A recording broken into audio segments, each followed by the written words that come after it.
화장실에서 죽었는데 얘가 이제 부검을 했는데 미상이 나온 거예요. 원인 미상인 거예요? 네. 19살짜리 여자애가. 몇 년 뒤에 같이 무용하고 다니던 애들이, 댄스하고 다니던 애들이 투서를 넣은 거예요. 다시 수사해달라. 이제 저한테 보내온 거죠. 모든 자료를. 물검을 당하다 죽은 게 맞고요. 그 부검을 해도 모를 수 있는데 부검을 안 했으면 그냥 묻혔겠네. 그냥 묻혔죠.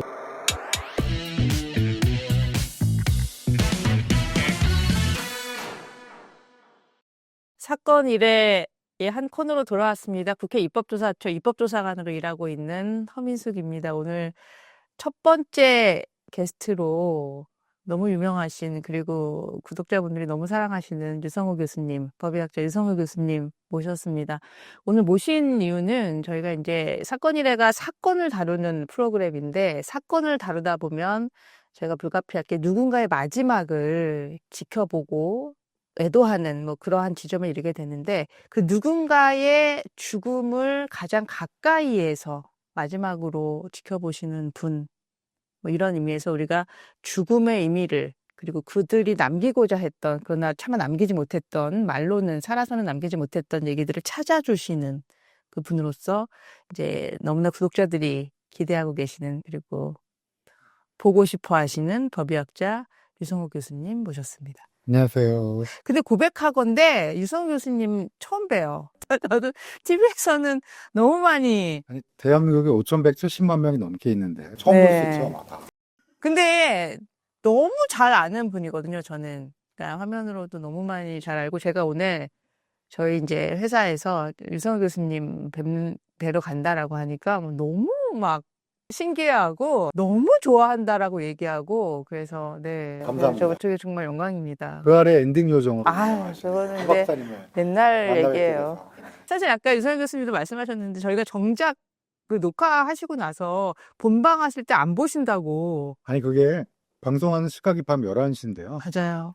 제가 자는 시각이에요. 실제로는 거의 제 시간에 본 적은 없고, 화제가 되거나 이럴 경우에는 웨이브나 요즘에는 이제 넷플릭스 네, 하잖아요. 맞아요. OTT 이용해서 보고. 나중에 그러면 방송이 되면 꼭 보시는. 아니 솔직히 다 보지는 않고요. 제가 나온 부분만 볼 때도 있고요. 스토리는 다 아니까 네. 잘 찍었나 이럴 때도 있고요. 다른 법의학자 어떻게 얘기하셨나 궁금하고 볼 때도 있고요.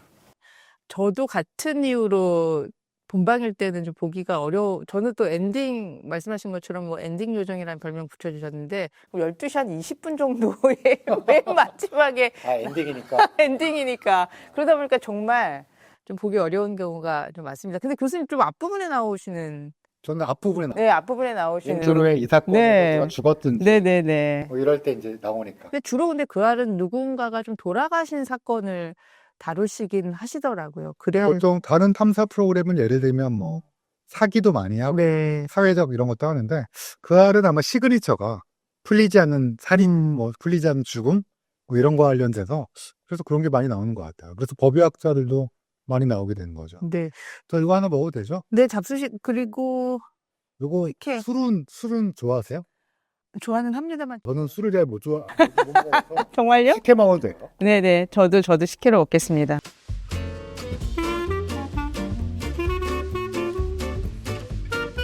약간 각자 따르고. 저 따라주기를 바라셨군요. 얘 술이 아니래서. 매너가 없네. 저는 부딪힐게요. 교수님 부검하신 지는 얼마나 되신 거예요? 1998년도부터 시작했으니까 한 26년쯤 됐나요? 7년? 그러니까 98년부터 28년? 혹시 몇 분을 부검하셨는데 그것도 기록을 하시나요? 기록은 다 있죠. 근데 안 세어봤는데 세어봐야겠네. 한 3,000명 넘지 않을까 싶습니다. 그러면은. 제가 군대도 네. 그 부검하는 군의관이었어요. 군대도. 네, 군대도 이제 국방부에 지금도 있는데 국방부 조사본부라고 수사본부처럼, 옛날에는 헌병이라 불렀죠. 네. 이게 이제 수사단이 있으니까 거기서 이제 군의관을 거기서 했으니까요. 그래서 군대에 있을 때도 한 100건 가까이 한 것 같은데, 연 100건은 아니고 한 70건 정도 한 것 같아요. 첫 부검 혹시 기억나세요? 첫 부검은 에이즈 환자 부검이었는데, 1990년대에는 에이즈가 공포의 대상이었어요. 맞아요. 에이즈 부검하라고 내과 교수님이 약간 신청이 들어와서 좀 자세히 속속들이 알고 싶다, 질병에. 그래서 부검을 했죠. 그게 이제 제 첫 번째 부검이죠. 근데 그 당시만 하더라도 에이즈 진짜 뭐 가까이 있으면 공기중으로 감염된다, 뭐 에이즈 환자랑 접촉하면 감염된다, 그런 확인되지 않은 그런 정보들이 유통되던 시기였던 것이 좀 기억이 나거든요. 그럼 그때 만약에 에이즈 환자를 부검해라, 물론 알고 계셨겠지만 그런 식으로 에이즈가 전파되지는 않는다라는 건 알고 계셨겠지만 혹시 그래도 혹시 이런 마음 혹시 있으셨나요? 첫 번째인데? 아니, 아니요. 그래도 그런 생각이 없었던 게, 그때 이제 한참 문제였던 게 기억이 나는데, 에이즈 환자 수술을 해주려고 했는데, 외과 교수님이, 박규주 교수님이라고, 뭐, 치면 되게 훌륭한 교수님이야. 대장암 전문, 유명하신 분인데, 그분이 이제, 에이즈 환자도 수술해줘야 되잖아요. 네. 근데 그때 이제 좀 논쟁이 좀 있었어요. 안 들어오겠다. 그 도와주시는 분들. 의료진 그렇죠. 분들께서도. 그러니까 이제 의사들은 들어오는데 아무래도 좀 부담스럽다. 간호사분들이랑. 네. 그러니까 저희도 이제 에이즈 제 첫 번째 부검한다고 그러니까 부검실에 아무도 안 들어오시는 거예요. 제 친구만 저랑 둘이서 네. 부검을 했고, 제가 저희 대멘톡에는 올려놨는데, 그때 이제 제 친구가 부검을 하다가 도와주다가 갈비뼈에 찔렸어요. 어머, 근데 진짜 놀라셨겠네요. HIV 바이러스는 RNA 바이러스라 냉장고 좀 놔주면 다 죽어요. 그래요? 근데 아는데 네. 아는데 아는데도. 이제 말씀하신 것처럼 네. 그리고 기사님들도 다 알죠. 왜 같이 들어와서 도와주셔야 되는데 기사님들이 무섭잖아요. 네. 그리고 그 의료기구도 이제 버릴 거. 버릴 근데 사실은 것만. 그럴 필요가 없는 건데, 근데 이제 찜찜하니까. 그래서 그런 거는 이해하죠. 그래서 결론적으로는 첫 번째 부검이 에이즈 부검이고, 그 부검에서 제 친구가 도와주다가 갈비뼈에 찔렸고, 물론 에이즈에 안 걸렸죠. 근데 그것 때문에 기억에 아직도 많이 남아요. 자, 근데 당시에 부검을 지금 30년 가까운 기간 동안 나는 부검을 하겠다라고 결정하신 계기? 아니, 그게 사실은 돈 많이 버는지 몰랐어요, 의사가. 아, 저희 정말요? 집안에 이제 아무도 의사도 없고, 뭐 의대를 간 건 이제 부모님이 원하셔서 간 건데, 뭐 물어볼 사람도 없고, 의대에 대해서. 근데 적성이 잘 맞았고, 그래서 뭐 이제 의사를 정형외과나 네. 감염외과를 해야겠다 생각했는데, 제가 들어보니까 너무 법의학이라는 게 흥미롭고 재밌는데, 아무도 제자가 없다는 거예요, 10년 동안. 지금 같으면 이제 머리를 굴리면, 저기는 가면 안 되겠다. 막 이러는데, 그때는 이제 20대니까. 네. 그리고 이제, 이렇게 중요하고 뭔가 사회에 도움이 될 수 있는 거를 누군가 해야겠다라는 생각을 하게 됐고, 뭐, 이걸 뭐 30년 이렇게 하면서, 남들이 빌딩 산다 뭐 이런 거는 전혀 안에 카테고리 안에 못 들어온 거였죠. 근데 뭐, 저는 괜찮은데요, 지금도? 왜냐면 지금 대한민국에서 최고의 법의학자시니까 사실 빌딩하고 바꿀 만한 건 아닌 것 같아요. 이게 낫죠. 빌딩이 더 좋죠. 진짜요? 농담이 전 국민이 다 아는 법의학자 이성호 교수님이 더 좋지 않나요? 불편해요. 어제도 저기 음, 복국 먹으러 갔는데, 다 알아보시죠.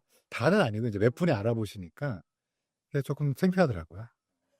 뭐가 창피해요, 교수님? 창피해요. 저는 원래 아인데 내향적인 사람. 네. 그래서 결론적으로는 뭐 이거 하는 거 괜찮냐 물어보시면, 저는 뭐 선택할 때 부모님이 의사였다든지 주변의 의사에 대한 조언을 많이 해줄 게 있었으면 가지 말라고 했을 수도 있었을 것 같아요, 제 생각에. 왜냐면 거기 가면 뭐 의사가 평생 학교에 매여 있어야 되고 돈도 못 벌고 뭐 이렇게 얘기해 주신 분이 있었을 수도 있는데, 제 주변에 아무도 없어갖고 그냥 부모님한테도 얘기했더니 하고 싶은 거 해라. 옛날 부모님들은 다 그러시니까. 그래서 하게 된 거죠, 뭐. 다시 선택하신다면. 글쎄, 한 번 했으니까 뭐 굳이 굳이? 이번에 빌딩? 다른 그거 되게 힘들어요. 빌딩 그거 관리도 하시는 분들 힘들죠. 그렇게 살려면 아. 약간 좀 다르게 살아야 해. 가족분들이 좋은 직업이다 이런 얘기 저도 들었어요. 그거 말고 이제 제가 다시 한다 그러면, 원래 제가 정형외과나 감염내과를 한다고 그랬으니까 네. 임상을 했어도 괜찮을 것 같아요. 뭐 도움이 크게 되고, 뭐 예를 들면 정형외과를 했으면 뭐 뼈암이라고 뼈에도 암 생기거든요. 네. 그거 했어도 좋았을 것 같고요. 감염내과를 했으면 뭐 병원 내에서 감염 관리하고 이런 것도 보람이 있었겠다. 그래서 제가 지금 제 직업 되게 만족해 하는데, 그러니까 이제 물어보시는 게 이제 또 할 만큼 사랑하느냐 그런데, 뭐 다른 것도 괜찮을 것 같아요, 제 생각에. 네. 그냥 뭐 뼛속까지 그냥 의학을 사랑하시는. 성에 안 맞아요. 부모님이 가라고 네, 하셔가지고 부모님이 가라고 해서 간 거죠. 원하셨어요. 근데 부모님이 저희 어머니가 어렸을 때 읍내에 나가면 제일 부잣집이 늘 하얀 드레스를 입고 그 옛날에 1950년대에 이제 그 피아노를 치는 거, 되게 선녀 같잖아요. 우리 어머니는 이제 할아버지가 일찍 돌아가셔갖고 이제 가난한 집 딸이니까요. 되게 부잣집 딸이 보니까 그게 이제 의사니까, 아니, 나중에 저렇게 잘 살면 좋겠다, 우리 집도. 그래갖고, 이제 아들이 의사 가기를 바랬던 거죠. 그래서 한 거예요.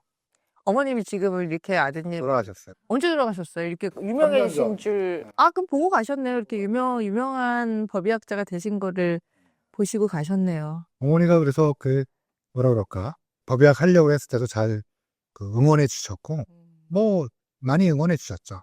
그래서 결론적으로는 법의하게 된 거는 주변에 의사가 없어서, 조언을 들을 만한, 그리고 이제 제가 조언을 들었던 사람은 저희 이제 법의학 교수님, 네. 중요하다. 그러니까, 그러면 제자가 필요하셨던 거죠. 그죠. 근데 아이러니컬한 게, 제 스승님이 두 분 계시는데, 이문성 교수님이란 분이랑, 아, 너무 잘 알아요. 이정빈 교수님. 두 분 다 TV에서. 유명하신. 네. 이 두 분 다 아버지가 의사예요. 근데 의사집 아들은 또 막상 법의학을 했고, 네. 괜찮은 학문이건 맞아요. 음. 제가 만약에 주변에 의사가 있으면 안 했을 수도 있다 그러는데, 그 두 분은 아버지가 둘 다 의사신데, 되게 유명한 의사분이었습니다. 그러셨구나. 근데 이제 법의학을 하신 거죠. 교수님, 그러면 사실 그럼 교수님이 조언을 해주는 입장에서 이 법의학 이런 점에서 너무나 매력적이고 아니, 너무나 매력적이라기보다는 좋은 직업이에요. 좋은 직업. 일단 돈을 버는 거 입장에서는 좀 약점이 있긴 한데, 네. 내가 열심히 하면 사회에 도움이 되고, 그럼요. 또 개인적으로 성숙함을, 왜냐하면 돌아가신 분들을 만나게 되면, 이 죽음이라는 게, 개인적으로 느껴지는 바가 되게 커요. 또 그분의 인생을 간접적으로 잠시나마 엿보는, 그분의 인생의 마지막 순간에 나오는 카메오 같은 역할이지만, 가끔씩 느껴지는 여러 가지 것들이 있거든요. 그거를 갖고 있으면, 뭐라 그럴까? 법의학이라는 게, 추천할 만한, 그래서 저도 우리 아이가 의대 다니는데, 네, 그래서 추천한 적이 있어요. 근데 이제 아들은 이제, 아버지 저한테 왜 이러세요? 이랬지. 본인이 하고 싶은 거 하겠죠. 개인적으로는 추천할 만한, 만약, 그 위치에 오셨네요. 내가 먹을 생각해서? 잡수세요. 아니, 저. 저도 먹으면서 할게요. 주변에 누가 있었으면은 달라졌을 수도 있겠다. 그땐 정보가 좀 적어서 법의학이 좋다고 하시니까 스승님들이 했다 했는데, 이제 아버지의 입장에서 아들에게 조언해 주시는 그런. 그렇죠. 괜찮다고 했죠. 네. 집사람도, 제 아내도 음. 그 아이한테 괜찮다고 아버지 하는 거 보니까, 큰 돈을 벌고, 그다음에 이제 또 임상의만의 보람이 있어요. 그렇겠죠. 또 법의학자로서 느낄 수 있는 또 중요한 보람이란 게 있거든요. 그러니까 그런 면에서 제가 아내랑 이 얘기를 오랫동안 해왔으니까, 아내는 잘 알아주니까, 아내 역시도 꼭 그 돈을 많이 벌어서, 많이 벌면 좋긴 할 것 같긴 한데, 그렇지 않아도 괜찮아요. 사는데 큰 부담 없고, 그리고 그렇게 돈을 못 버는 것도 아니고, 생각보다는 괜찮아요. 상대적으로 문제니까 그렇지. 그러니까요. 그러니까 제가 좀 궁금한 게, 누군가를 어떤 분을 부검하기 전에 아까 전에 그분의 인생에 대해서도 한번 생각해 보게 되는 그러한 굉장히 괜찮은 직업이다라고 말씀하셨는데, 이분이 어떻게 이렇게 오게 되었는지에 대한 스토리 같은 것도 그러면은 그 전에 먼저 이렇게 살펴보시게 되는 건가요? 부검하기 전에 네. 인터뷰를 해요, 형사님이랑. 예를 들어 최근에 했던 부검 중에 집에서 돌아가셨는데, 네. 이제 자다 좀 돌아가신 거예요. 연세는요? 한 70대? 근데 이제 그럴 수도 있잖아요.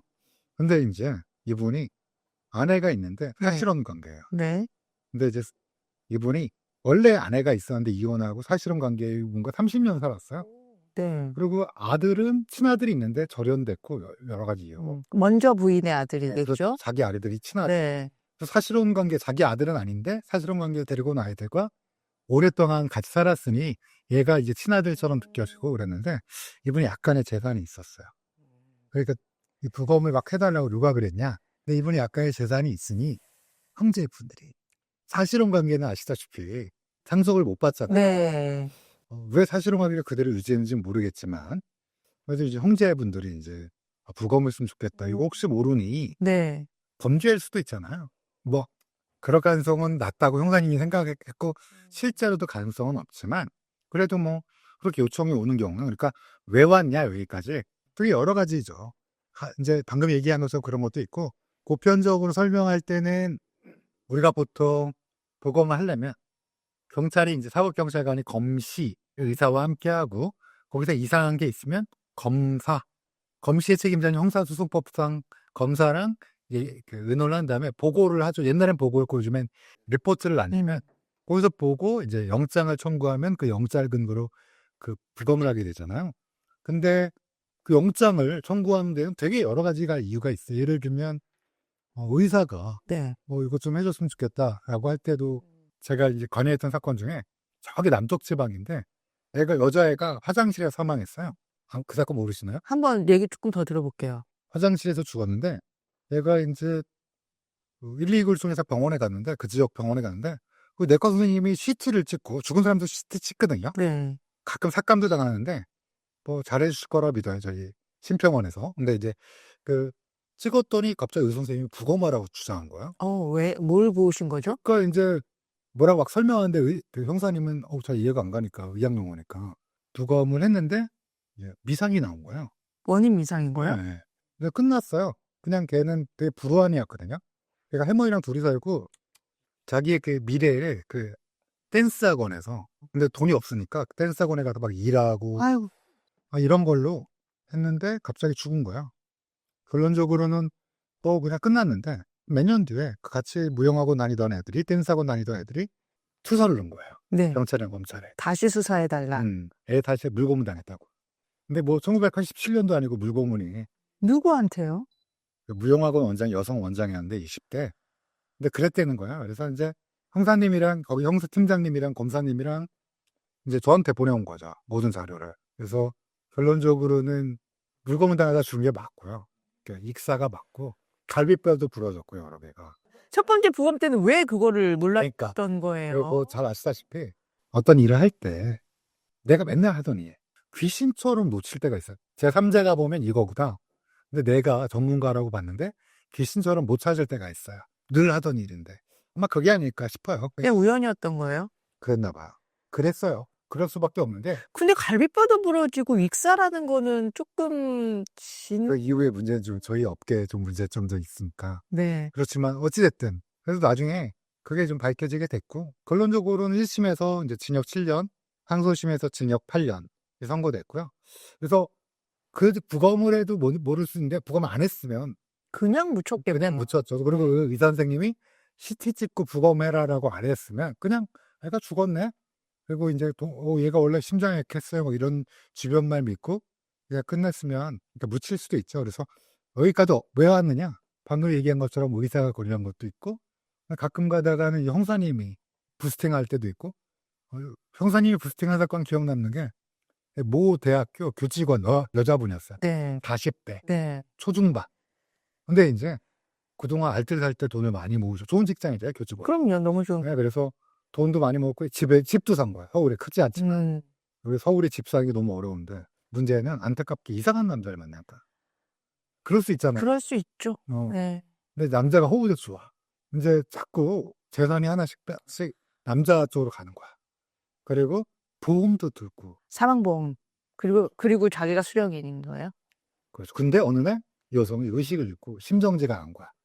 그래서 119 신고했고, 남자가 그 병원에 갔어요. 네. 근데 심장이 다시 뛰는 거야. 오. 그러니까 근데 코마 상태로 빠져갖고 이미 뇌에 오랫동안 피가 산소 공급이 안 돼서. 예. 그래서 한 달 가까이 누워있다 죽은 거예요. 그 다음부터 이제 형사님이 이거를 이제 갑자기 죽었으니까 불명이니까 네. 이제 사건을 딱 받게 됐는데, 누가 봐도 남자가 이상한 거예요. 그 집 다 원래 엄마 아빠한테 주지, 혼자 있으면. 그럼요. 그렇죠. 네. 아니면 뭐 형제라도. 근데 뜬금없이 뭐 새로 생긴 남자한테 얘 하나씩 옮겨가니까. 그래서 형사님이 저한테 전화를, 제가 부검했어요. 아무것도 안 나와. 한 달 동안 누워있으니까. 그러니까 이제 부검을 할 때 형사님이 미친 듯이 잡고 싶은 그 표정이잖아요. 네. 그러니까 분명히 형사님들이 또 딱 감이 오면 그 표정이 변하는 분들이 있어요. 진짜 심증은 있는데 지금 딱 정확한 물등이 없는 거죠. 이분 진짜 형사인데 잡고 싶은데 진짜 없는 거야, 뭐 또. 그래서 제가 그래서 만약에 신이 계시면 네. 신이 계셨으면 좋겠다 늘 믿고 있거든요. 나 한번 여쭤보고 싶어요. 그거 누가 그랬는지 진짜 여자가 그냥 아무 이유 없이 심장 쪽의 문제인지 아니면 그 남자가 지옥에 가 있는지 만약에 신이 있다면 그렇게 궁금해요. 그래서 다시 돌아와서 제 부검 때 왜 오느냐? 되게 여러 경로로 온다. 근데 그분은 결국에는 찾아내지는 못했던. 그런 사건이 한 10에서 15% 돼요. 어. 원인 불상이. 근데 여러 가지 이유예요. 병원에 오래 있으면 몰라요. 다 씻겨 내려가고 다 회복되고 또는 약물이었다 이래도 너무 시간이 오래 지나면. 병원에서 또 약물 투여하고 어렵죠. 교수님, 만약에 이런 경우도 있으셨어요? 막 크게 언론에 보도되는 사건 있잖아요. 누구나 막 다 아는 사건. 그 사건이 의뢰가 와서 기억에 남는. 그런 사건, 만약에 가만히 있었으면은 묻힐 만한 사건인데, 부검물에서 명명백백하게 드러나서 누군가가 유죄 선고를 받았다. 그런 건 많죠. 뭐 예를 들면 뭐 제가 했던 사건 중에서 남녀가 둘이 자는데 결혼한 사이야. 근데 이제 다 뭐 결혼까지 다 예약이 됐고. 네. 근데 이제 숙박업소에서 자는데 또 여자 죽은 거야. 근데 이제 상처가 없으니까 몸에 거만한 다음에 이제 여자 쪽 어머니 아버님도 의심을 안 한 거예요, 처음에는? 네, 이제 형사님이 이거 숙박업소에서 자는데 남녀가 둘이 자다가 죽었는데 그래도 속 시원히 뭐 심장이면 심장 뭔지 부모님이 아셔야 되지 않냐 설득해서 또 검사님이랑 의논해서 형사님이랑 같이 해갖고 저한테 왔어요. 안에 내부에 깊숙이 목조르는 적이 이게 밖에서 안 보일 때도 있거든요. 형사님도 약간 의심이 갔었나 봐요. 뭐 여러 가지 뭐 조사를 하셨겠죠 형사님들이. 네. 그래서 결론적으로는 처음에는 아니다 절대 아니다. 그래서 무슨 국민 참여 재판 하겠다. 그래서 그러시라고 한 다음에 이제 변호사님이 내가 나오는 거 알게 돼갖고 제가 약간의 유명세가 있잖아요. 네. 그래서 아니, 많은. 이거 철회해야겠다. 그래서 다시 전화 와서 철회했다고 이제 유죄 인정 쪽으로 가는 쪽으로 했던 기억도 나고요. 그래서 그런 거는 저 말고도 저희 뭐 한 60명 가까이 된 저희 법의관들 모두 다 가지고 있는 게 많죠. 처음에는 몰랐는데 이제 하다 보니까 이게 살인이고 좀 깊은 사건이고 뭐 이런 것들은 꽤 있죠. 그래서 제가 지금 굉장히 중요한 말씀 하셨는데, 여기 특히 이 친밀한 관계에서 파트너에 의해서 살해당하는 경우에 목졸림으로 살해당하는 경우가 많은데, 이게 겉으로 표시가 나는 경우가 오히려 10에서 15%? 그러니까 법정에 가서 선명하게 사진 찍어서 증거로 제출할 수 있는 경우는 오히려 굉장히 낮고, 이렇게 부검을 하면은 목졸린 것이 이제 발견되는 그런 경우가 많다라는 거예요. 그런 얘기 들으셨어요? 제가 이번에 책 썼어요. 제가 책 썼는데, 이제 그러니까 친밀한 관계 파트너 살인에서 특히 여성들이 한 번이라도 목이 졸렸으면. 인티메이트 파트너 바이올런스. 네, 맞습니다. 그런 경우에 이제 목졸림 피해가 한 번이라도 있는 여성은 그렇지 않은 여성보다 뭐 살해당할 확률이 7배에서 8배 더 높다. 뭐 이런 통계가 이제 미국에 있는데, 근데 그 형사님 너무 고맙네요. 왜냐면은 그분이 돌아가셨지만 목이 졸렸다가 신고한 경우에는 약간 뭐라 그럴까요? 횡설수설하기도 하고. 그렇죠. 근데 요즘에는 기소해요, 우리나라. 잘 기소합니다. 그래요? 네, 그래서 제가 검찰에 도와주시지 않은 분들도 손상에 대해서 네. 검찰이나 경찰에 그 자문을 드리거든요. 그러니까 방금 얘기한 것처럼 남녀관계, 특히 말다툼 끝에 이게 부부관계가 아무리 싸움이 심해져도 목을 두르는 거는 그런 네. 경우가 있어요, 가끔씩. 그러니까 방금 말씀하신 것처럼 네. 여성분이 되게 고민해요. 이거 신고해야 될지. 왜냐면 남자 인생이 힘들어지는. 근데 이제 과감하게 신고하신 분들은 또 이제 이게 죽일 의도가 없었다. 목의 상처와 관련돼서. 말씀하신 대로 목에 상처가 남는 경우도 있고요. 이거는 이제 우리 화성 연쇄살인 사건 4차, 7차인가요? 무죄로 나왔던 거 있잖아요. 최근에. 그거도 목에 아주 선명하게 나올 수도 있고, 네. 근데 말씀하신 것처럼 안 나온 경우도 있습니다. 부드럽게 졸른다 그럴까요? 뭔가 장갑을 낀다든지 아니면 수면 상태라든지 알코올 상태라든지 DUI 어떤 영양 끝에 있을 때 네. 목을 졸른다든지 여러 가지 경우에는 방금 말씀하신 것처럼 목에서 손상이 안 보이는 경우, 잘 안 보이는 경우, 그리고 이게 깊숙이 들어가면 멍이 바깥에 피부에 보여야 되는데 안 보일 수도 있거든요. 깊은 멍은. 깊은 멍은 오히려 안 보일 수도 있어요. 왜냐하면 여기 우리 멍이라는 게 피부 가까운 데 있는 혈관이 터져갖고 흘러나온 피 때문에 보이는 거죠. 네. 근데 몸 깊숙이 예를 들어 간이 멍들면 안 보여요. 잘.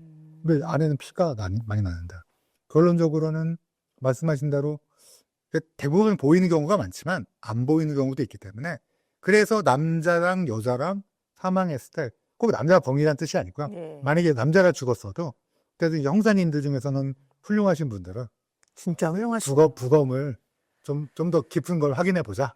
이렇게 말씀하시죠. 제가 좀 오늘 좀 새롭게 안 사실은 이렇게 무슨 사건이 나고 그러면 사실 경찰분들 이런 분들 괜히 애꿎게 좀 비난의 대상이 되기도 하잖아요. 뭐 했냐, 왜 못 구했냐, 왜 놓쳤냐, 뭐 이런 얘기들도 많이 들으시는데 오늘 교수님 말씀 들어보니까 적극적으로 아, 이거 뭔가 이상하다, 뭔가 이거 해봐야 될 것 같아. 이런 분들도 현장에서 꽤 많으시네요. 그럼요. 훨씬 많은데. 음, 근데 일부 이제 아주 드물게 이제 저희 그 같이 출연하는 그것이 알고 싶다 해서 가끔 비판하는 분들도 있잖아요. 네. 아주 드물어요. 근데 이제 그분들이 드물어도 실수하시면 안 되는 게 그분들이 만약에 게으르거나 네, 자기 일을 안 하거나 이러면 이제 이게 어마어마한 그렇네요. 폭풍이 있으니까. 근데 네. 제가 본 대부분의 경찰관 분들은 잘하세요. 혹시 교수님, 만약에 뭐라 그럴까, 그 외부의 압력이라고 할까요? 내가 이거를 좀 얘기하기에 좀 부담스러웠던 좀 그런 경험도 있으세요? 우리나라 생각보다 내부 압력이 없어요. 별로요? 옛날에 이런 적은 있었어요. 윤일병 사건이라고. 알아요. 윤일병 사건 때 이제 사건이 가혹행위 맞아요. 맞죠? 그 옆에 있는 KBS의 윤진 기자님이라고 네. 그 올해 기자강 타신 분인데 그분이 이제 차를 다 몰고 다 모아서 저한테 왔어요. 제가 이제 9시 뉴스에 나온 인터뷰가 맞아 죽었다라는 좀 자극적으로 일부러 한 건 아니고 실제로 맞아 죽었으니까. 그래서 이제 그다음부터 이제 막 그 상해죄로 끝날 거가 처음에 상해치사 아니냐 그러다가 이제 살인으로 그 이병장이었던 것 맞아요. 같아요. 그 아주 나쁜 놈이죠. 네. 근데 그때 이제 제가 이제 그 9시 뉴스 나온 다음에 어떻게 됐냐? 전화가 왔어요. 네. 모 기관에서. 너무 세게 얘기하시는 거 아니냐고. 그래서 생각해보니까 그 기관이랑 저랑 아무 관계가 없거든요. 그래서 그러면 요즘 젊은 친구들이 얘기하는 알바노잖아요. 그렇죠? 그분이 정부 고위 관리면 관리지. 그거랑 아무 상관없잖아요. 내가 무슨 총리 장관 할 것도 아니고 그런 거 전혀 관심도 없으니까. 그래서 이거 그러면 저한테 압력 넣으시는 거냐고 그랬더니 그렇게 직접 말씀하셨어요? 되게 당황해 하시더라고요. 그거 그냥 아니 그런 뜻이 아니라 워딩이 좀 센 것 같다. 그래서 워딩이 센 게 아니라 실제로 그렇게 됐다고.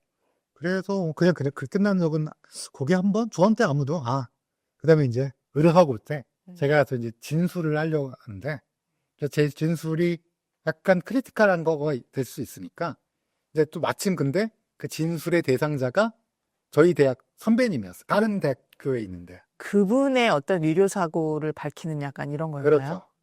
네, 그분뿐만 아니라 여러 명이 있었는데 이제 이분의 동기 네. 분이 전화. 꼭 그렇게까지 해야 되냐 약간 법의학자가 그렇게까지 하는 거가 그 법의학자 일이니까 그런 거 이제 그분은 이제 말리는 건 아니고 우리 동기인데 훌륭한 사람이에요. 근데 이제 책임은 저의 네. 훌륭한 분도 사고가 나요. 네. 훌륭한 분도 잘못을 할 때가 있고 그래서 그거야 그걸 덮을 수는 없잖아요. 저도 그럴 수도 있고 누가나 그럴 수 있지만 책임이란 건 져야 되니까. 그래서 그때가 좀 그랬고요. 근데 그 건은 우리가 흔히 하는 의료사고가 아니라 정말 큰 사고였어요. 우리 저기 스모킹건에 나온 그 아이를 그 조산아를 떨어뜨린 그 사건이었어요. 그 사건. 저랑 이제 세브란스 병원의 신경외과 교수님이랑 두 명이 이제 가서 진술을 하는 거였는데 변호인분들이 그냥 세 줄. 왜 검사 하나. 그래서 최근에 이제 검사님들이 되게 약간 정치적으로 안 좋은데 검사님도 되게 불쌍해요. 왜냐면 여기 좀 권력 있고 돈 많은 분들은 되게 제가 재판에 가보면 여기 막 두세 줄 변호사들이. 여기 되게 막 우영우 여기 이쪽은 검사님 혼자. 근데 저는 되게 검사 편이에요. 편이라는 게 아니라 검사 측 증인이에요. 여기 막 고군분투하는 게 너무 안타깝고 그리고 나는 이제 진실을 얘기하는 이쪽 편은 아니지만 진실을 얘기하고 조금이라도 도움이 됐으면 좋겠는데 이쪽이 너무 강해. 그럴 때는요? 그럴 때. 문과 최고봉 애들이 밤새 공부해 왔어요. 네. 막 공격하면 힘들어요. 다 의사인 줄 알았어 정말. 다 의사인가? 막 이러면서. 그 정도로 탄탄하게 탄탄하게 해오게. 돈 줄수록 탄탄해지. 하지만 우리 유서 교수님은 진실이라는 그 아주 막강한. 그리고 판사님도 네. 그리고 검사님도 변호사님도 다 각자의 최선을 다하는 거고 판사님이 듣고 있으면 이게 어떤 게 진실인지는 사실은 상당히 본인의 어떤 양심에 맞춰서 전 특히 형사재판에 있어서는 네. 저희 형사 민사는 저희는 거의 안 가지만 그런 경우가 있어요. 그러니까 각자의 막 역할을 하는 거기 때문에 뭐 변호사님이 밉거나 그러지도 않고 검사님이 응원은 가요, 마음속으로. 그냥 검사님이 항상 그러니까 되게 이제 언론에 비춰지거나 드라마에 나오는 검사는 다 나쁜 놈, 나쁜 사람들도 나오죠. 대부분 좋은 사람들이에요. 대부분 좋은 사람인데 뭐 나쁜 사람도 있겠죠. 검사님도 거의 대부분 다 훌륭한 사람이고 네. 검사님도 다 훌륭한 사람인데 아마 몇 분 안 되는 분들이 아마 이미지가 그런 거고 저는 그렇게 느껴요. 그래서 뭐 변호사님들한테 봉변당할 때도 괜찮아요. 그분은 그분의 역할. 아니, 어떤 식으로. 신뢰도를 떨어뜨려야 되잖아요. 그러니까 제가 얘기하는 거에 깊은 걸 물어봐요. 네. 아주 세세한 거를. 그러면 제가 뭐 갖고 다니는 것도 아니고 모를 수도 있잖아요. 그렇죠. 뭐 근데 이제 그거 갖고 이제 야 봐라. 아까 이제 하나씩 조금씩 낮추는 거죠. 모른다. 난 아는데. 난 의의 없는데 넌 모른다. 막 이렇게. 예를 들면 네. 그렇게 하고. 근데 그것도 이제 전략. 그거 갖고 막 뭐라고 하면 안 되고. 변호사님도 되게 다양한 전략을 해요. 그러니까 조금이라도 이제 유리한 측면으로 저한테 약간 살살살살 요것만 대답해 주세요. 요것만 대답해 주세요. 이런 분도 있고. 그래서 아니면 강대강으로 부딪히는 경우. 옛날에 이제 미국 변호사 김앤장의 네. 그분이 아내 살인한 사건. 아, 그 사건에서도 검찰 측 증인으로 갔는데 그때는 정말 너무 셌어요. 이 변호사분들이 정말 강하게 제가 흉기라고 얘기했는데 고양이 그 수행학 얘기를 근데 왜 흉기라고 부르냐고. 고양이 장난감이라고 이제 거기선 그렇게 그러니까 불렀어요. 이제 그리고 이제 피신 여자분이 도망간 걸 이제 그 혈액 핏방울을 봐서 피신한 거를 제가 동선을 과학적으로 얘기했는데 피신이란 말을 왜 쓰냐? 몸을 피한다. 이것도 안 좋다. 그래서 막 이제 그런 공방 그게 또 어떤 기자님이 또 기사로 쓰셨어요. 그거 자세한 거를. 그래서 저도 기사 기억이 안 나는데 그거 보고 아 내가 이렇게 했구나. 뭐 이렇게 얘기했던 기억도 나고요. 그러면은 그 변호인들은 뭐라고, 그러면 이동이라고. 잠시 안녕. 야. 어쨌든 결론적으로는 네, 각자의 역할을 최선을 다하고 저는 저의 역할을 하는 거고 이걸 이제 판사님이 듣고 최종적으로 결정하는 거고 그래서 뭐 저는 뭐 그런 거에 있어서는 전혀 뭐 부담스럽거나 그러진 않지만 이제 변호사님들이 똑똑한 분들이 많으면 힘들긴 해요. 뭐 가장 기억에 남는 좀 가장 힘들었던 기억나시는. 막무가내인 재판 이제 피고인이 있으면 옛날에 뭐 기억나실지 모르겠는데 아이를 입양해서 네. 신동엽 씨가 나오는 프로그램에 막 이렇게 나오는 천사 같은 이미지의 부부가 있었어요. 이 아이가 하나가 없어지고 하나가 죽었네. 입양한 아이가. 둘을 입양했어요. 네.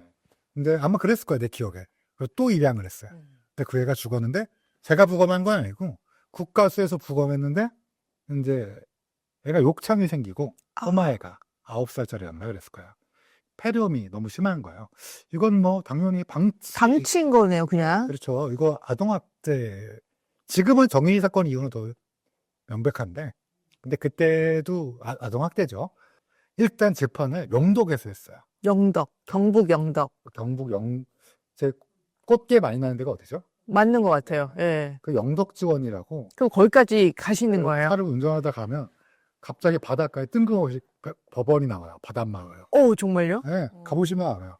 제가 왜 거기에 가게 됐냐면 그것이 알고 싶다 때문에 그것이 알고 싶다 해서 이제 이것저것 그 사건을 써봤는데 다뤘군요. 그렇죠.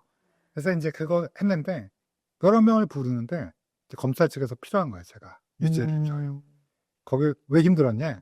거기까지 가는데도 너무 힘들어요. 그러셨겠네요. 13만 1,000원인가? 11만 3천 원인가? 그 기름값하고 뭐 톨비하고 그러면은 그걸 끝인데요? 그치고 그것도 괜찮은데 갔는데 그 피고인 부부가 너무 막무가내 너무 뻔뻔하고 화내고 막 저한테 삿대질하고 막 뭐 뭘 아느냐 하고 내가 뭐 안다고 그래서 그런 적은 처음이라 갖고 울부짖고 뭐 이게 이제 빨리 끝나면 빨리 집에 가야지 영덕에서 집까지 빨리 참여고 가야 되는데 근데 막 울면서 막 자기네들 결백하다고 그냥 아이 그냥 저를 원색적으로 비난 음.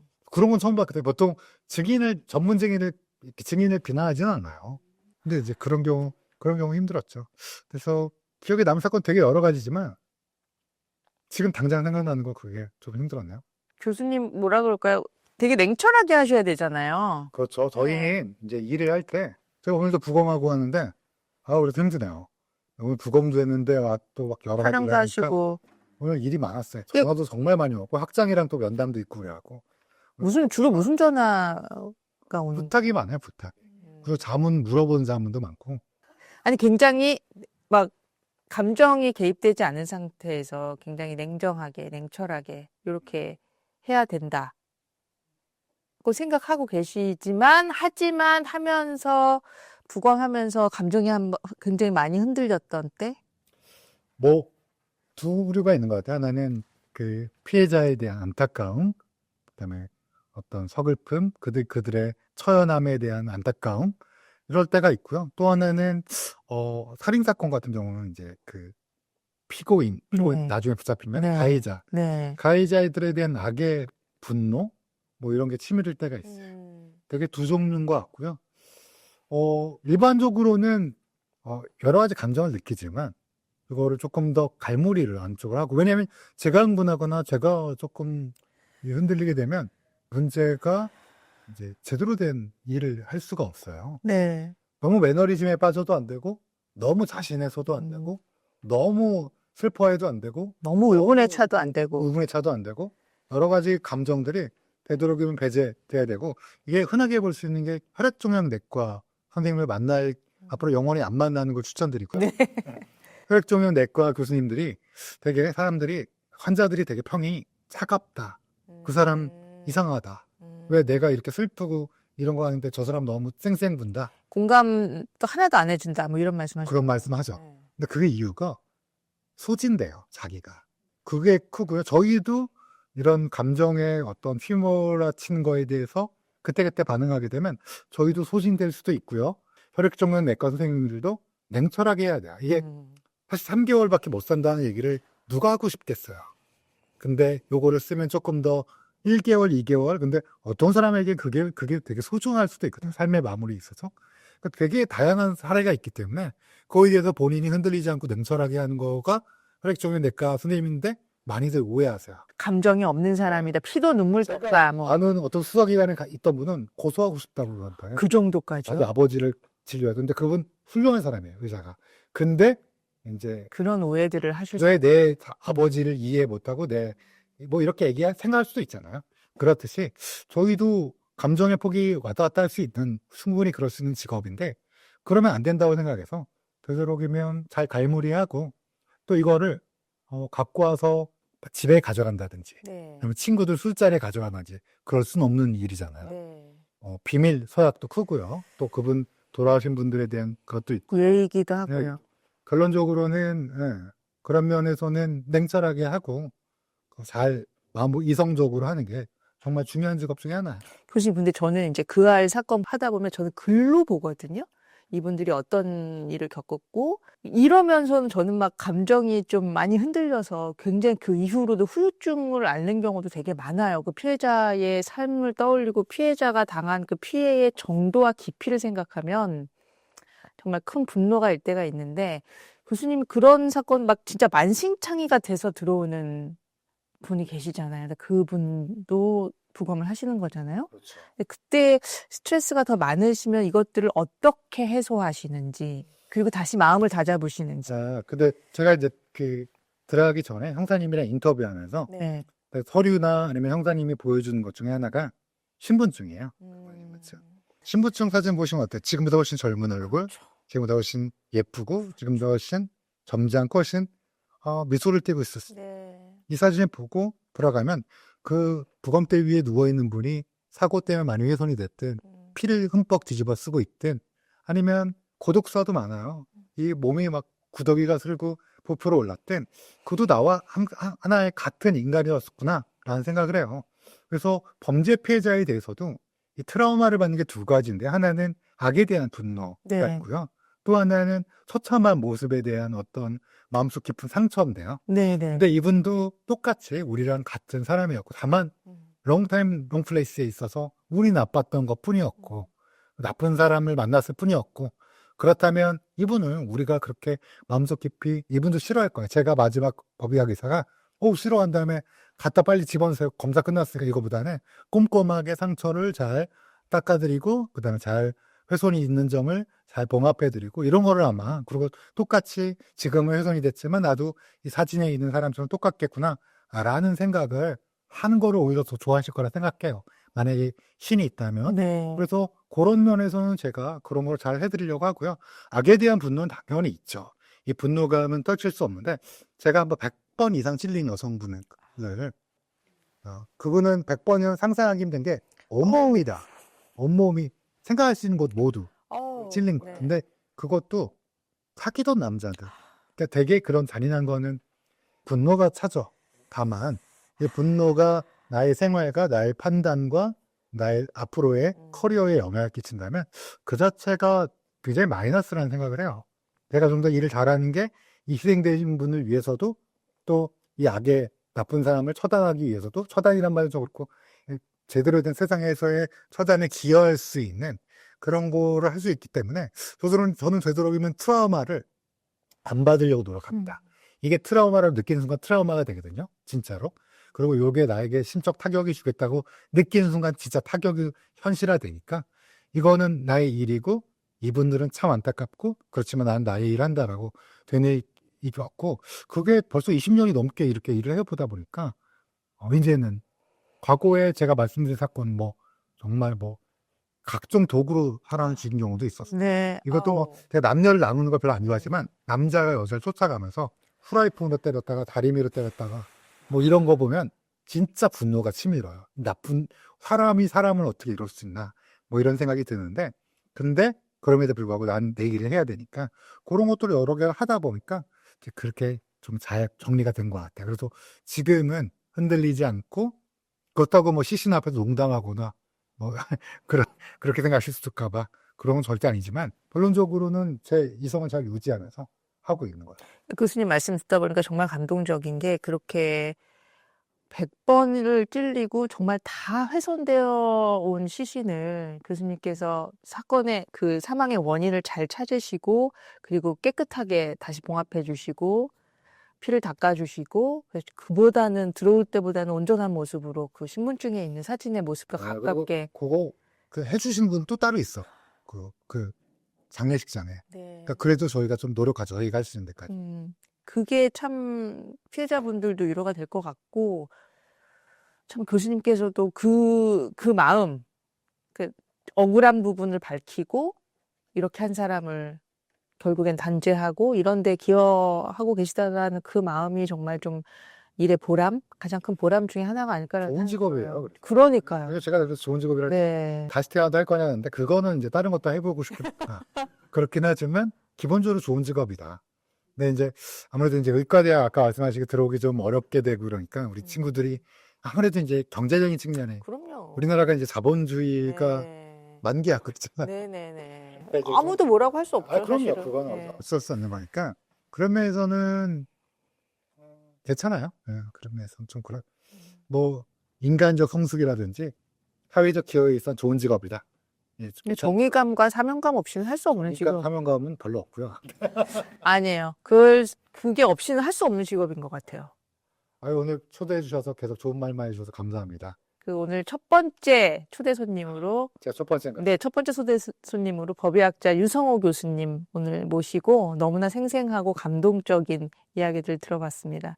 앞으로 이 프로그램 되게 흥하겠는데요. 아, 정말요? 편하게 해주시고 또 요소 잘 질문을 많이 해주셔갖고 저도 오랜만에 솔직하게 많은 얘기를 했던 것 같습니다. 너무 감사하고 너무 영광입니다, 교수님. 저희 첫 번째 초대 손님으로 흔쾌히 다시 저희 이게 굉장히 흥해서 정말 많은 관심을 받을 때 우리 첫 번째 이 프로그램을 띄워주신 우리 유성희 교수님 다시 한번 모시겠습니다. 감사합니다, 교수님. 감사합니다. 감사합니다.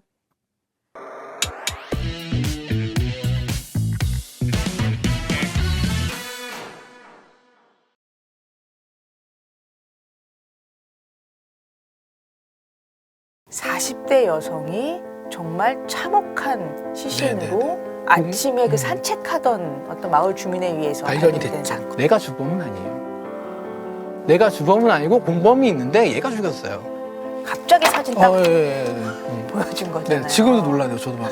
제가 제일 수사하면서 무서웠던 순간이 그 순간이었어요.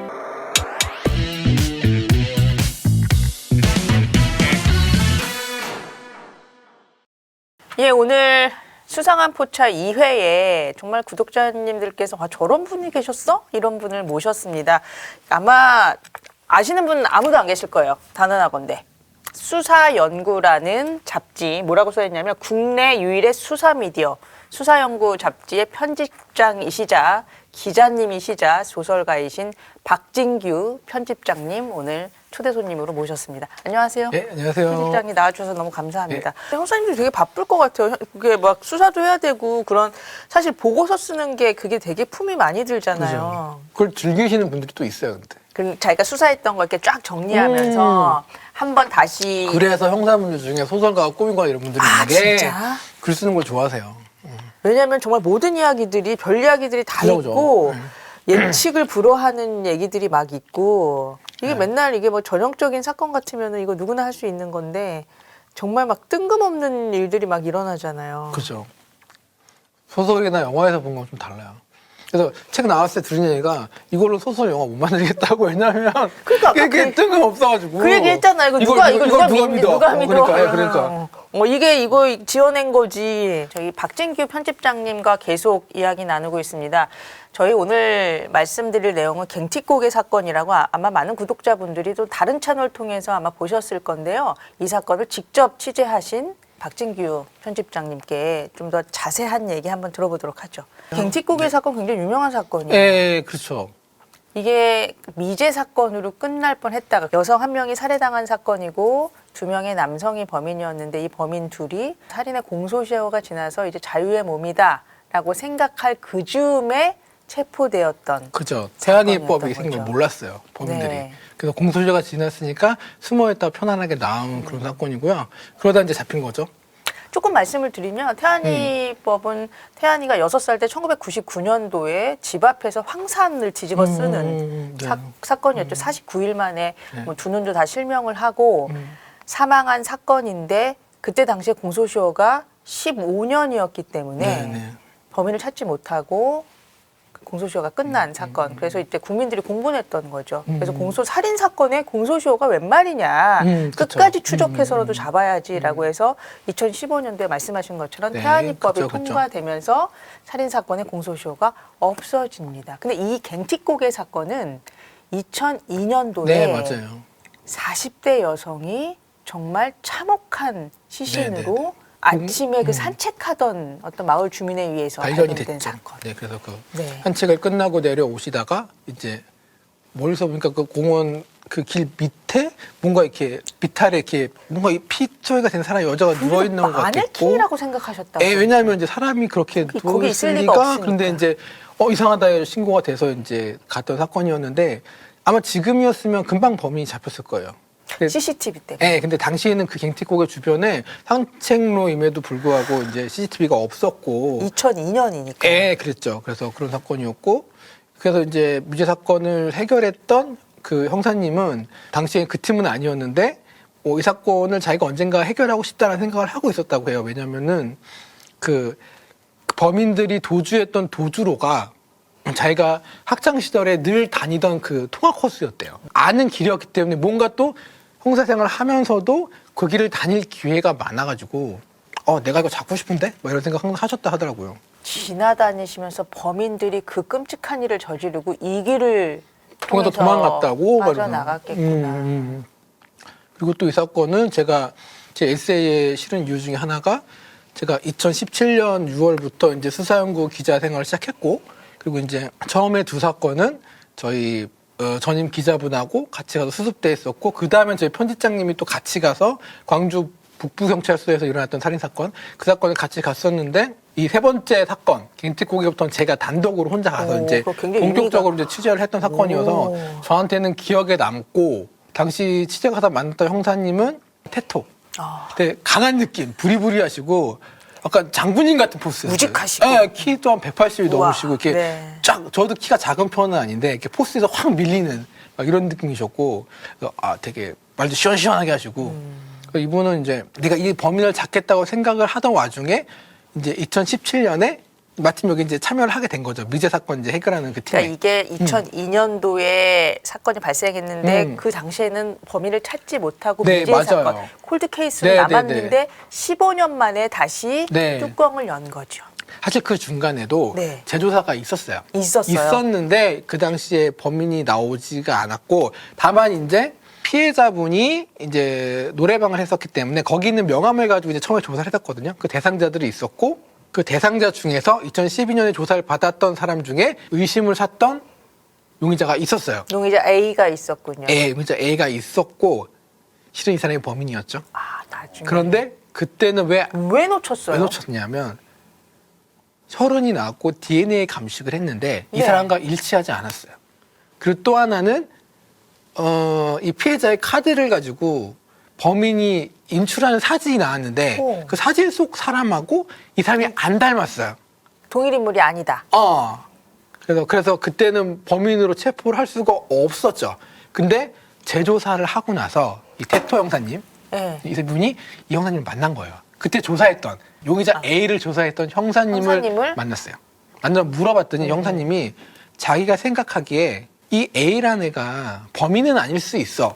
근데 분명 뭔가 공모자는 맞는 것 같아. 뭔가에 연루됐어. 그거는 확실한 것 같다고 얘기해줬대요. 그래서 아 그래? 그럴 수 있겠다는 생각을 하셨고 일단은 그 당시에 자료를 다 모았어요. 그래서 서류가 거의 자기 키보다 더 180 넘는데 많이 쌓였고 일단은 통화 내역 당시에 조사했던 걸 다시 한번 살펴보자. 그 시간대에 네. 그 사건이 일어났던 새벽 5시 네네네. 38분 그 즈음에 네. 발생했던 전화가 17,000건 수기 기록이 있었는데 네네네. 맞아. 노래방의 명함과 대조해봤더니 그 중에 한 명이 맞아. 그 시간에 누군가로부터 전화를 맞아요. 받았어요. 맞아요. 맞죠? 맞아요. 그래서 이 사람을 다시 자세히 들여다보기 시작합니다. 맞아요.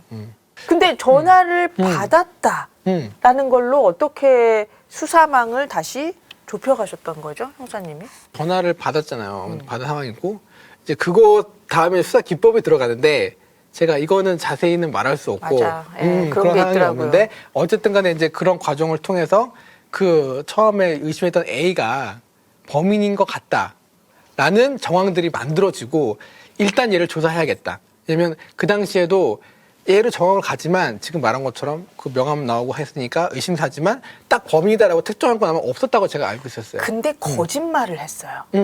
그쵸. 그게 그쵸? 그 전에 조사했을 때, 그것도 이제 이분이 하신 게 아니라, 과거에 조사 받았을 때, 아까 그 형사님이 자주 다녔던 그 도로 있잖아요. 그 통해서 이제 톨게이트를 고속도로를 타고 갈 길이 거의 없고, 자기가 지방에 아는 여자친구가 있는데, 그 여자친구를 만나러 갈 때 아마 그 톨게이트를 탔을 거예요. 라고 하고, 그 여자친구 이름을 댔는데, 그게 사실 알고 봤더니 그 A의 조카였고, 아마 이름을 막 댔을 거다라고 생각을 했고, 더 그렇게 생각한 게, 자기랑 사귀던 여자가 살던 도시가 어떤 도시라고 얘기를 했는데 거기까지 고속도로를 타고 가는 길이 달랐어요. 그러니까 잘 모르면서 얘기를 했던 것 같은 그런 느낌이 있었던 거죠. 그게 이제 진실을 정황의 얘기하지 증거. 않았기 때문에 이 사람을 용의자 A를 더 의심했던 거죠. 그렇죠, 형사님.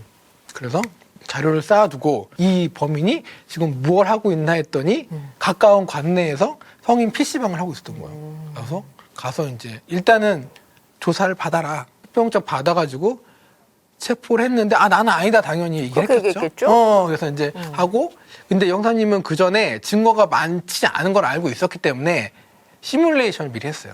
왜냐하면 서류가 이만큼 있고 7시간에 걸쳐서 형사를 앞에 앉혀두고 다른 형사님 앉혀두고 내가 7시간 동안 시초하는 너를 것처럼. 압박 조사할게. 네가 너는 진짜 범인인 것처럼 되게 뻔뻔하게 거짓말을 하면서 되게 행동을 해줘. 그리고 네가 언제 스트레스를 받고 언제 뭘 말할 수 있을 것 같은 얘기를 해줘. 막 이렇게 얘기된 거야. 그래서 그 과정을 미리 시뮬레이션을 다 해놨어요. 그래서 처음에 왔을 때는 이 범인 A도 되게 나 아니다 이러면 되게 긴장하고 되게 막 예민해 있었을 거 아니에요. 어쨌든 빠져나가야 되니까. 그렇죠. 근데 형사님 그냥 당신이 일단은 뭐 하고 싶은 말 해봐라. 뭐 이렇게 얘기가 나온 거죠. 편안하게. 그러니까 얘도 이제 A씨도 이제 막 얘기를 하게 된 거죠. 하는데 형사가 그냥 들어주는 것 같으니까 좀 편안해졌던 상황이 왔던 거예요. 그러니까 7시간 동안 내가 지금 되게 의심받고 추궁받는다라는 느낌보다는 그냥 편하게 얘기하는 것처럼 이러면서 그죠. 아마 용의자 A도 별다른 증거가 없는 것 같은데 아마 그렇게 못 생각했을 잡을 거예요. 걸 아마 이런 분위기였던 것 같아요. 네네네. 그래서 실제 범인을 이제 데리고 와서 이제 조사 과정을 하면서 이제 아까 7시간 형사님 앉혀놓고 시뮬레이션 한 것처럼 편안한 분위기를 연출했죠. 그러니까 막 추궁하고 네, 그게 아니었던 네가 거예요. 범인이지 네. 막 이런 게 아니라 네. 상대방이 좀 안심할 수 있는. 네네네. 그렇죠. 그러면 이제 여기 서류 같은 거 좀 쌓아놓고 있었잖아. 뭐 이거를 추궁하는 것도 아니고 하니까 이제 막 마음을 놓고 있을 때 갑자기 뒤집어져져 있던 A4 용지를 딱 보내줍니다. 근데 뭐가 거기에 있었어요? 죽은 피해자의 클로즈업 사진이 딱 있었던 거예요. 그러니까 누구야? 하니까 누군데 하다가 이제 이름을 이 사람도 말해버린 거죠. 당황했는지 어쩐지 그러다가 뭐 그거 어떻게 알아봐 이렇게 보니까 결국에는 사진을 보다가 이렇게 구역질을 하기 시작해요. 이러면서. 그래서 당황하는데 제가 그 취재를 할 때 무슨 일이 있었냐면 그 얘기를 저한테 하시면서 네. 덮어져 있던 A4 용지를 쫙 저한테 보여주셨는데 똑같이? 그 사진이 똑같은 사진이었고 저도 그걸 보는 순간 너무 놀랐어요. 왜냐면 저는 그 전에 사체 사진을 제가 첫 번째 사건 때는 못 받았다고 그랬잖아요. 네. 두 번째 사건도 혈흔이 많은 사체 사진 아니었는데 피범벅이던 얼굴을 딱 순간적으로 보니까 너무 놀란 거예요. 나도 이렇게 심장이 철컥 내려앉는 그런 기분이 드는데 아마 그 범인도 비슷한 느낌이었겠죠.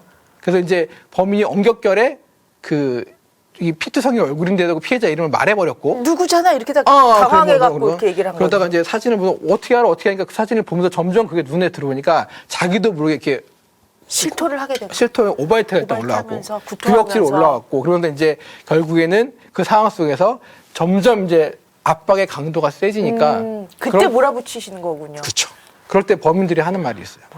담배 한 대만 피울게요. 그게 나오면 이제 대부분 자백을 한다는 뜻이거든요. 자백을 하는데 이 범인이 그때 머리를 좀 쓰죠. 어떡해요? 내가 주범은 아니에요. 내가 주범은 아니고 공범이 있는데 얘가 죽였어요. 나는 그냥 도와줬어요. 사실이었어요? 아니죠. 그 공범은 A씨하고 같이 일하던 B씨였어요. B씨였고 그 B씨는 한국 국적이 아니고 조선족이었나 이랬는데 그래서 이제 아마 A가 말할 때는 이 사람이 국내에 없다고 생각했던 것 같아요. 그러니까 이쪽으로 다 일단 몰아버린 거지. 얘가 거의 다 했고 어쩌다 이런 식으로 했는데 형사님이 이렇게 막 추적한 결과 한국에 들어와 있었어요. 들어와 있는 거예요? 들어와서 심지어 잘 살고 있었어요. 뭐 그냥 평범하게 일하면서.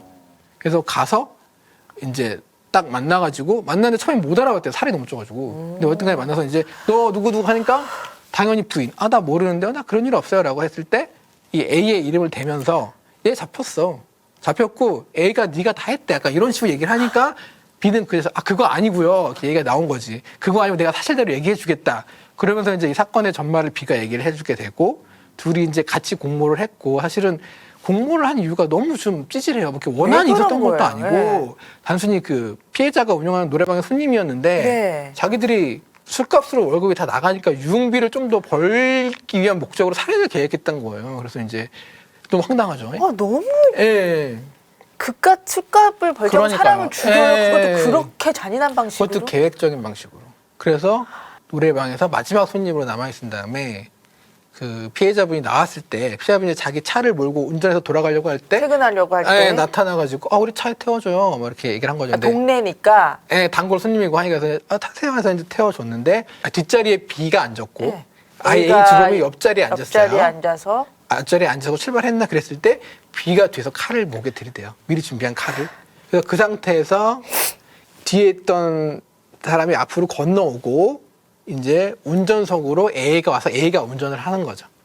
그래서 이제 칼을 이렇게 들이대면서 이제 가는데 그 과정에서 혈흔이 나왔다 그랬잖아요. 네. 그 B의 혈흔이 아마 그 B의 손가락을 깨물었는데 피가 나온 상황이 있었던 거예요. 그래서 B의 혈흔이 나왔고 이제 그런 상황에서 이제 폭행이 이제 이어졌고 A가 이제 옆에서 이제 그렇게 피해자가 반항을 하니까 계속 폭행을 했던 거예요. 막 때려도 거의 기절할 정도로. 처음부터 반항한 것도 아니고 처음에는 이제 그냥 내가 다 알려줄 테니까 살려면 달라야 되는데 그렇죠, 했는데 피해자들이. 왜 깨물었냐?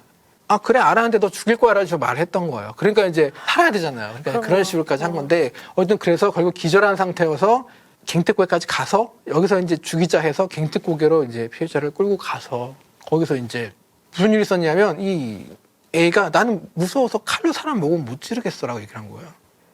이건 칼은 네가 써 B한테. 그래서 칼을 B한테 줬대요. 나는 근데 그것도 어떻게 보면 이 B는 한국 국적이 아니니까 그렇게 넘겨줬을 것 같기도 해요. 지금 생각으로는. 혹시 그래서 혈흔이 2002년도 당시에 일치하지 않았던 이유가 B의 어떤 기록이 한국에 없었던 건가요? 그렇기 때문에. 그걸 수도 있었을 것 같긴 해. 확실하진 않지만 어쨌든 간에 A와 일치하지 않았으니까. 그러니까요. B가 용해성산에 없었기도 했고 아마 국내에 없었을 수도 있긴 하겠네요. 제가 확실하지 않아서 모르겠습니다. 아무튼 그래서 근데 이제 형사분이 하신 말씀이 그때 사체가 기록을 보면 피를 많이 흘렸을 텐데 피가 생각보다 주변에 많이 이렇게 튀지 않아서 그게 되게 의아했다고 생각을 해서 자기는 차에서 살인이 일어나고 피가 어느 정도 흐른 다음에 시체만 옮긴 유기인 줄 거라고. 알았더니 그게 아니라 그게 아니에요. 그 피해자가 아직 깨어 있었고 B가 칼로 목을 그었을 때 무의식적으로 이렇게 막았던 거예요. 그러면서 이제 피가 튀어나오면 이렇게 손에만 적신 거예요. 그래서 이렇게 떨어지면서 피가 주변에 많이 튀지는 않은 그런 좀 이상한 그런 현장 상황이 만들어졌던 거죠. 그것도 이제 이해를 하게 됐고 이제 그런 식으로 해서 이 범인들의 미제 사건이 갱특국의 미제 살인 사건이 15년 만이죠. 15년 만에 7시간의 시뮬레이션을 통해서 이제 범인을 밝히게 된 거죠. 그러니까 그 당시에는 CCTV도 없었고 뭐 부족한 것이 아니라 아예 없었고 그리고 뭐 혈흔은 나왔지만 대조할 수가 없었고 통신 기록을 그래도 17,000건의 통신 기록과 그 명함 중에서 전화를 받은 사람을 특정한 것. 그러니까 이거는 결국 정말 형사님들이 그렇죠. 그 이전 형사님들도 미제가 되긴 했지만 정말 다시, 열심히 노력을 했고 다시 콜드 케이스 박스를 연 것도 의미가 있고 그 저희도 열심히 했던 것 같아요. 그렇게까지 간 걸 보면 다만 제가 어느 말미에 글의 말미에 유족분들이 정말 너무 고마워하셨다 뭐 이런 얘기를 들은 것 같거든요. 그때 혹시 취재하시면서 뭐 유족분들에 대한 얘기나 뭐 이런 걸 형사분들에게 좀 전해 듣거나 그럴 수도 있나요? 그거는 잘 기억이 나진 않는데 아마 대부분의 유족분들이 이제 그런 미사건 해결해서 말씀 전달드리면 되게 이제라도 해결해서 고맙다라고 하는 게 대부분의 일반적인 반응이라고 하더라고요. 정말 고마울 것 같아요. 왜냐하면 15년 동안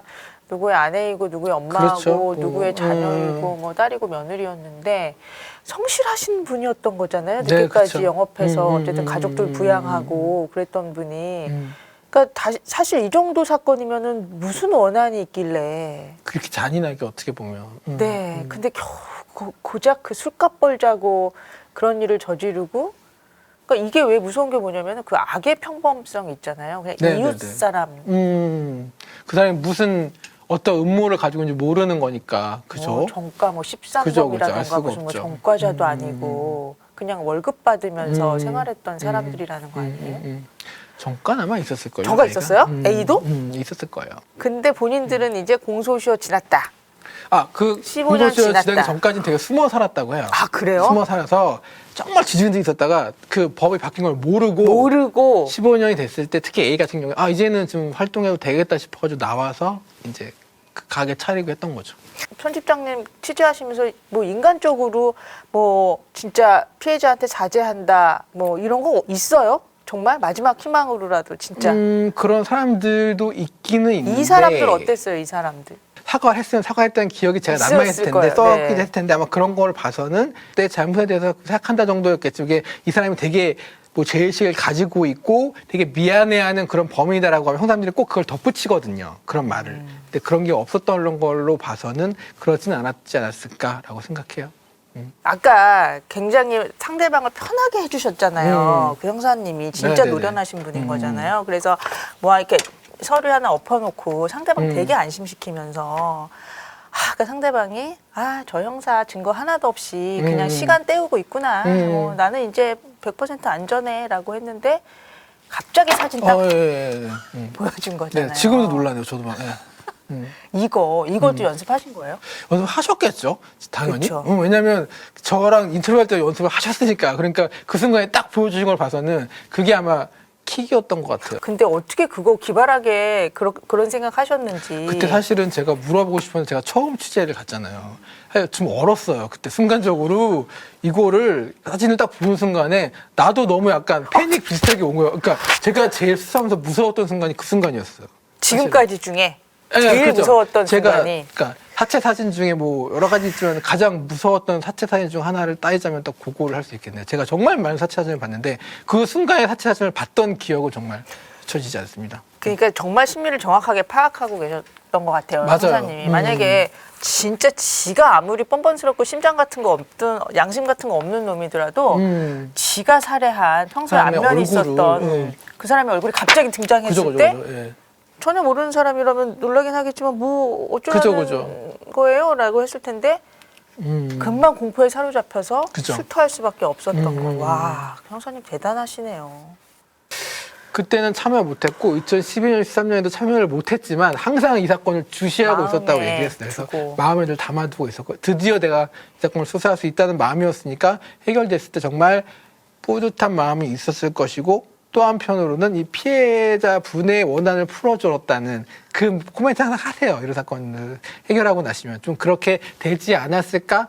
내가 이걸 해결함으로 해서 억울하게 죽었던 미제 사건의 범인이 좀 그런 하늘로 좀 이제 올라갈 수 있지 않을까 이런 말씀하시죠. 이제 구천을 떠돈다 그러잖아요. 그렇죠. 가지 못하고 네네네. 억울한 마음에 피눈물 흘리면서 음. 범인들이 저렇게 잘 살고 있는데 그렇죠. 새로운 인생을 시작하려고 하는데 이런 영혼을 느끼신 거잖아요. 형사님이. 그래서 그렇죠. 내가 그분께 당당하게 잡았다. 이제 편안하게 영면에 들어가시라. 이런 말씀을 그죠. 저도 너무너무 고마운 일이네요. 진짜. 그리고 별 얘기들을 다 하잖아요. 무슨 그렇죠. 어떤 일이 어떤 있었더니 나쁜 왜 일을 그래서 이렇게 됐느냐. 근데 수사 결과를 통해서 이게 그런 게 아니고 정말 억울한 죽음이었다는 게 밝혀지니까. 엄마 돌아오는 길에 집에 우리한테 돌아오는 길에 고작 인간 같지도 않은 것들한테 그런 일을 당했다라는 네네네. 것을 안다라면 네. 치유가 될 엄마 너무 그립겠지만 치유가 되고 엄마의 명복도 빌고 이럴 수 있을 것 같아요. 네, 네. 정말 형사님한테 너무 고맙고 네. 그거 곁에서 꼼꼼하게 취재해 주신 우리 편집장님도 그런 마음이 이제 다른 형사분들한테 전달이 됐으면 하는 마음이 있었죠. 아니면 다들 근데 이 사건 수사 노하우도 배우면서 이 결말을 보면서 똑같은 마음으로 공감을 많이 하셨을 거예요. 근데 그 동력이 됐을 것도 같아요. 미제 사건은 여전히 많잖아요. 많죠. 이거 포기하지 않고 이제 공소시효도 없어졌는데 미제 사건 포기하지 말자. 근데 이제 미제 사건 수사하는 게 사실은 쉽지도 않겠죠. 쉽진 않고 진짜 뭐 모래알에서 뭐 찾는 거고 성과가 금방 나지도 않고 맞아요. 형사들 입장에서는 되게 답답하고 숨막히고 자기만 외톨이가 되는 것 같고 뭐 이런 수사라고 하시더라고요. 왜냐하면은 지금 사실은 형사님들은 이게 수사 해결하는 성과로 말씀하시는 건데 막 옆에 동료 형사분들은 네네네. 이거 해결하고 이거 해결하고 근데 나는 아직도 그것만 이 가고 미제 사건 눈치도 속에서 보이고 네. 그런 애로사항도 있으시겠네요. 맞아요. 크다고 하시더라고요. 그래서 웬만하면 다들 옆에서 또 미제 사건 하는 거 좀 다른 사람보다 한가한 거 아니야? 라고 생각하는 일부도 있고 그렇다 보니 약간 좀 그런 무거운 마음으로 항상 성과가 또 날지 안 날지도 사실 알 수 없는 그렇죠. 것이고 그냥 미지의 미지하다 상황인 보니까. 거죠. 어쨌든 파헤치는 것이고 하다 보니 그렇죠. 근데 또 그렇게 하시면서 결국 잡아냈을 때 그냥 사람들 틈에 숨어서 자기들 그런 살인범들 아닌 것 척하면서 선량한 시민인 것처럼 살려고 했던 사람들이잖아요. 딱 잡아냈을 때 그 쾌감이 맞아요. 정말 그리고 이 사회에 기여했다라는 어떤 그래서 이번에 그 신정록 미제 살인 사건 있잖아요. 그걸 해결하신 형사분도 제가 인터뷰를 했었는데 그 마지막에 그런 말을 하셨어요. 어떤 의의가 있어요 미제 살인 사건이라고 물어봤을 때 미제 살인 사건을 해결한 것도 의미가 있지만 지금 이 미제 살인 사건을 이렇게 숨어 있는 범인들에게 뭔가 제가 경각심을 주고 뜨끔한 그런 거를 줬다는 거에도 자기도 의미가 있다고 생각한다. 언젠가 니들이 죽든 살든 말든 분명히 형사들은 밝혀낼 것이다라는 그런 메시지를 전달했다는 것도 자기는 의미가 있다. 너무 라고 좋은 말씀이시네요. 말씀을 왜냐하면 하셨어요. 니네 지금은 안 했지만 그래도 마음이라도 계속 불편하게 살아라. 그죠. 니네 결국 잡힐 맞아요, 거다. 맞아요. 너 대가를 치를 거다. 뭐 이런 맞아요. 정말 중요한 말씀하셨네요. 그 신정동 미제 살인 사건 해결하신 형사님도 진짜 이만하신 분인데 사실 그거를 DNA 그러니까 이제 확실히 이제 이 범인을 죽은 사람이었지만 범인도 아까 사망했지만 이 범인을 찾아낸 DNA를 확인하고 나서 그 결과를 받아보고 나서 이 형사님은 결과 보고서를 혼자서 이렇게 몰래 보면서 눈물 흘리셨다고 하더라고요. 이렇게 잠깐 창피하셨는지 그걸 이렇게 눈물 흘린 걸 아무한테 잘 말을 안 했다고 하시는데 어떤 뭐 의미가 있는 뜨거운 눈물이니까 그렇죠. 그러니까 여러 마음이 교차하셨을 것 같아요. 그랬을 것 같아요. 이거 해결했구나랑 살았을 때 음. 잡지 못한 어떤 아쉬움, 미안함 그런 것도 있을 수 있겠죠. 어떠셔요, 편집장님? 이렇게 저희 일반 독자들은 진짜 몰랐거든요. 구독자들은 이런 일을 하는 사람이 있다. 네. 수사를 하는 게 아니라 수사를 하는 옆에서 이 일을 그러면 더 자세히 더 꼼꼼히 들여다볼 수도 있거든요. 그리고 현장에서 형사님들이 아직 생각하지 못했던 질문을 할 수도 있고 그러니까 이런 사건들을 쭉 보시면서 어떤 생각이 드세요? 형사님들의 노고도 그러하고 어떤 사람들의 양면성. 저는 약간 처음에 사실은 제가 이걸 이렇게 좋아하거나 관심 있던 분야가 아니어서 단순히 어떤 일이라고 생각하고 사실 처음 시작한 게 있었거든요. 근데 이제 제가 10년 가까이 일을 하고 형사분들을 이제 만나고 하다 보니까 이 수사연구 취재라는 게 취재기도 하지만 형사분들한테는 어떤 휴식의 장이 돼주는 것 같아요. 그러니까 내가 했던 사건에 대해서 누군가한테 자세하게 편안하게 다 털어놓을 수 있고 그게 다시 글로 돌아온다라는 거에 대한 약간의 그런 흐뭇함 같은 게 있으신 것 같더라고요. 그래서 고맙다는 인사를 되게 많이 받았어요. 정말 형사분들한테. 너무 중요해요. 예. 그러니까 내가 기록 다 하고 싶잖아요. 이런 예, 일이 있어서. 그죠. 근데 이것을 누군가가 정말 자세히 들여다봐주고 기록으로 남겨주고 이런 것들에 대한 감사를 표시하시는군요. 그래서 저도 그런 말씀 들으면 되게 기분 좋죠, 사실은.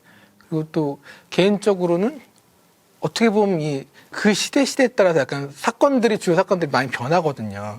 그러니까 2000년대 초반 그때는 정말 살인 사건들이 많았고 지금은 이제 약간 다 사이버 쪽으로 넘어가서 그런 사이버 관련 스캠이라든가 이런 사기 사건으로 많이 넘어가고 피싱 이런 쪽으로 많이 넘어가는데 그때 어떤 사건 범죄를 통해서 그 사회의 모습이라든가 그 사회의 그늘이라든가 아니 이런 것들을 좀 볼 수 있는 그런 것들이 생기는 것 같아요. 그래서 약간 저는 그런 것들 좀 배우는 것 같고 그런 것들을 나중에 좀 정리해서 같이 이렇게 뭔가를 쓰면 또 그 어떤 이 사회에 대한 아카이브가 되고 어떤 수사학이라든가 그런 범죄와 관련해서 도움이 될 수 있는 글을 쓸 수도 있지 않을까 장기적으로는 그런 생각을 하면서 이제 이 일을 하는 거죠.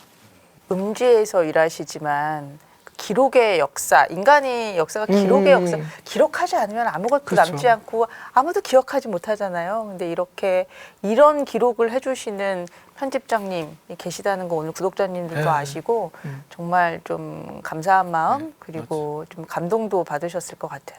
감동을 받으셨을까요? 네.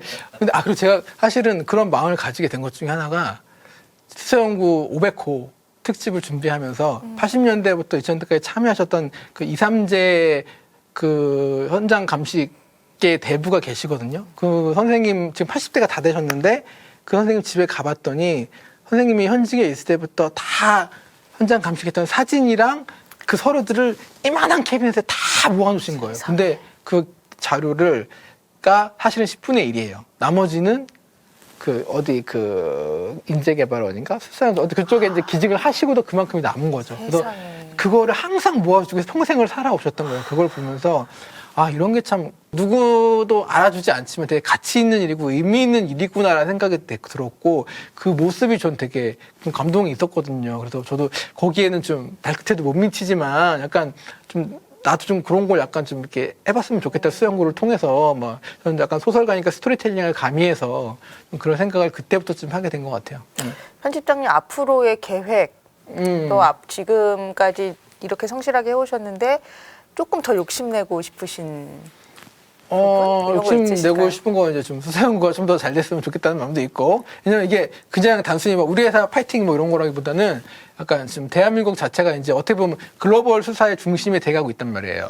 지금 초고가 범죄에서 캄보디아에 있던 국내 피의자들 전 세계 송환하는 것도 그렇고 점점 그래도 범죄의 사이즈는 커지고 글로벌화 되는데 한국이 또 그 중심이 돼가면서 그거에 맞는 어떤 수사를 전문으로 하는 그런 언론이라든가 이런 것이 되게 필요하다고 생각을 하고 우리는 또 그런 DB 데이터베이스가 돼 있기 때문에 좀 그런 식으로 좀 더 수사 전문지에 역량을 키우는 것들이 경찰과의 협조를 통해서 잘 이루어졌으면 좋겠다. 지금도 이루어지고 있긴 하지만 좀 더 잘 이루어지고 이 책자를 통해서 젊은 형사분들이나 현직 경찰에 있는 분들이 수사 기법이라든가 수사에 대해서 같이 공부도 하고 이런 그런 자료로 더 널리 쓰였으면 좋겠다라는 그런 마음이 좀 있고요. 한국 경찰이 세계적으로도 그 실력을 인정받고 그렇죠. 있는데 이제 우리 편집장님의 노력과 땀과 눈물로 인해서 그러한 결실이 더 커지리라. 그리고 이제 경찰직을 꿈꾸는 형사 되고 싶어하는 정말 정의롭고 사명감 있으신 분들이 이제 편집장님 글들을 보면서 더 마음을 다지고 이 사회에 공헌하겠다 다짐한다라고 생각하면 참 보람 있으실 것 같아요. 네, 그래서 그런 작업도 왜냐면 수사연구의 기사들은 어쨌든 간에 그 사건만을 전달해야 되는 팩트만 전달해야 되는 거기 제 감정이 들어가면 안 되거든요. 그래서 그런 식으로 쓰기 때문에 그런 것들은 약간 다른 번외의 작업으로 지금 나온 에세이 뭐 창밖에 사체가 보였다라든가 이런 책처럼 취재기를 통해서 약간 좀 더 호흡을 하고 싶은 마음도 있어요. 그러니까 이 수사 연구는 냉철한 그렇죠. 기록이지만 창밖에 사체가 보였다라는 여기에는 담지 못했던 내 감정과 당시에 조금 더 구체적인 상황을 훨씬 그리고 더 자세히 형사님들과의 토크, 그런 교감, 것들, 교감 뭐 이런 것들을 것들을 담은 좀 담으려고 노력을 했죠. 네. 네. 오늘 우리 박진규 편집장님 모시고 그 생생한 수사의 현장, 어떤 사건의 장면 이런 것들을 좀 확인해 봤습니다. 저희 좀 시간이 지난 다음에 편집장님 또 모시고 새로운 사건들 어떤 거 있었는지 또 다시 듣도록 하겠습니다. 오늘은 여기서 인사드리겠습니다. 네. 짠만. 화이팅! 수사연구 수사연구 화이팅!